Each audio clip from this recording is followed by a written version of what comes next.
Today, let's talk about sin and worse sin. I'm going to read you from 2 Samuel chapter 11, verse 4, where we read, "Then David sent messengers and took her, and she came to him, and he lay with her, for she was cleansed from her impurity, and she returned to her house."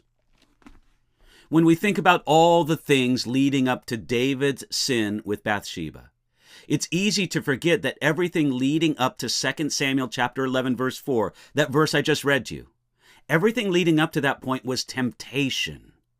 In 2 Samuel 11:4, the trap closed in on King David, and temptation became actual sin. It simply says, "Then King David sent messengers and took her."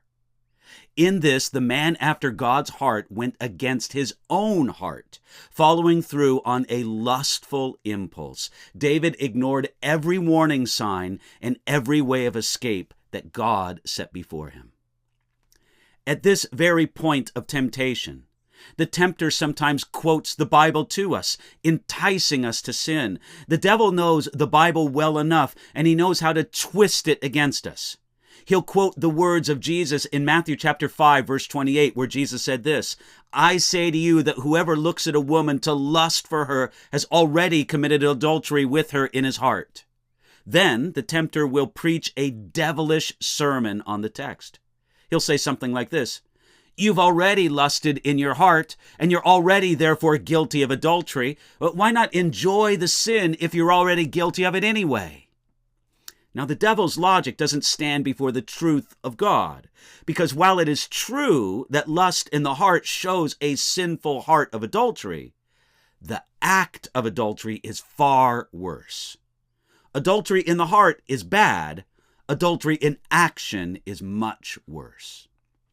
That phrase in 2 Samuel 11:4, "took her," is appropriate, because David took someone actually, that did not belong to him. Bathsheba belonged first to God, but also in a sense to her husband Uriah. She did not belong to David at all, and it was wrong when he took her. The end result was that he lay with her.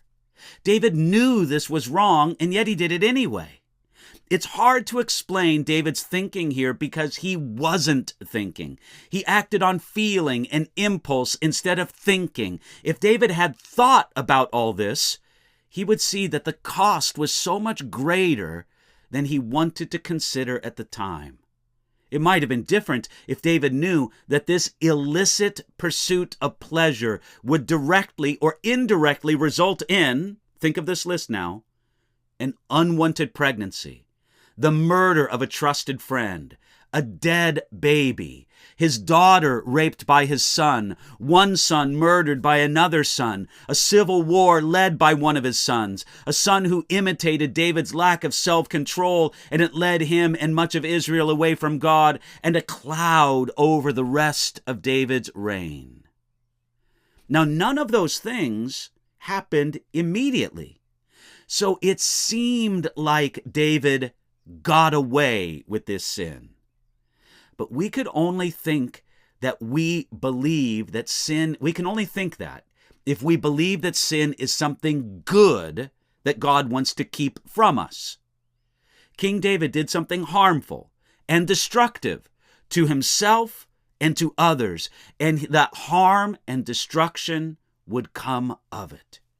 Just because David wasn't caught at the moment did not mean that he got away with anything. Friend, today, receive God's strength to stand against every kind of temptation and receive his wisdom to expose the wicked logic of the tempter. That's something that you can receive from him today.